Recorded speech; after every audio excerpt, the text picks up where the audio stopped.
મારો મિત્ર સુદામો એને છેલ્લે એક વખત મળી લઉં અને એમનું કલ્યાણ કરી દઉં,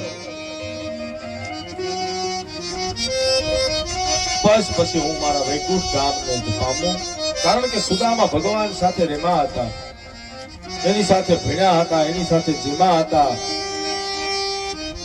અને સુદામાએ પોતાના મિત્રને જ ભગવાન માની લીધા હતા. પોતાના મિત્રને ભગવાન માનવો ને એ બહુ અઘરી વાત છે. આપણી સાથે કાયમ રહેતો હોય, ખાતો હોય, પીતો હોય, ઉઠતો હોય, બેસતો હોય, એને જ આપણે ભગવાન માની લેવો એ બહુ અઘરી વાત છે. સુદામાએ એને મિત્ર માની લીધા, ભગવાન માની લીધા હતા. ત્યારે ભગવાન નહીં પણ અખિલ ઈશ્વરનો માલિક યદુકુળ ભૂષણ સુદામાને તારવા માટે આવે છે. સુદામાના પત્ની હતા, એમણે કીધું જાઓ તમારા મિત્રને મળવા. સુદામા કે હું મરું પણ માગું નહીં. ત્યારે કીધું તમારે માગવાની જરૂર નથી, ત્યાં જાવ તો ખરા. અને ભગવાનના મંદિરની સામે ઉભા રહ્યો, બે હાથ જોડી, આંખ બંધ કરી. આંખમાંથી આહુડું પડી જાય ને તો તમારે માગવું ન પડે. વગર માગે તમને બધું આપી દે ભગવાન, વગર માગે બધું આપી દે.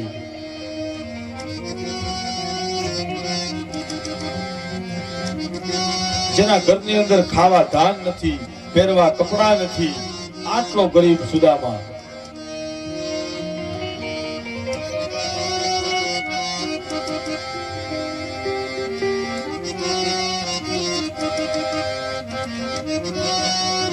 સુદામાના પત્ની સુદામાને દ્વારકા મોકલે છે. સુદામા કહે કે હું ખાલી હાથે ન જાઉં. ત્યારે એની પત્નીએ તાંદુલની પોટલી આપી, આલ્યો તાંદુલ લેતા જાઓ. સુદામા દ્વારિકાના પંથે જાય છે. એ સુદામા જીવારી કામાયા રે દર્શને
આવ્યો છે ને ભગવાન કૃષ્ણ હોનાના હિંડોળે બેઠા હતા ત્યાંથી દોટ મૂકી ભગવાનનું વસ્ત્ર પડી ગયું અને દ્વારકાધીશ પોતે દોડે છે સુદામાને ભેટી પીડ્યા ભગવાન દ્વારકા નગરીની અંદર સુદામાને લઈ જાય છે સુદામાના પગ ધોવે છે ભગવાન અખિલ ઈશ્વરનો માલિક એક બ્રાહ્મણના પગ ધોવે છે પછી સંતાડેલી તાંદુલની પોટલી લઈ લીધી પેલી મુઠ્ઠી ખાધીને તા પૃથ્વીલોકનું રાજ આપી દીધું બીજી મુઠ્ઠી ખાધીને તા ત્રિલોકનું રાજ આપી દીધું અને ત્રીજી મુઠ્ઠી ભરવા જાય ને તા રૂકમણીજીએ હાથ પકડી લીધો ભગવાન આપણું વૈકુંઠ તો રહેવા દો ઈ એનું દઈ દેવું છે અમારી હાથું રહેવા દો ત્રીજી મુઠ્ઠી લઈ લીધી સુદામાને બધું જ ઐશ્વર્ય ભગવાન કૃષ્ણએ આપ્યું ભગવાન કહે છે બ્રાહ્મણા પ્રભવો દેવમ નતેભ્યો વિદ્યતે પરમ બ્રાહ્મણા પ્રભવો દેવમ નતેભ્યો વિદ્યતે પરમ બ્રાહ્મણ થી વધુ કાંઈ છે જ નહીં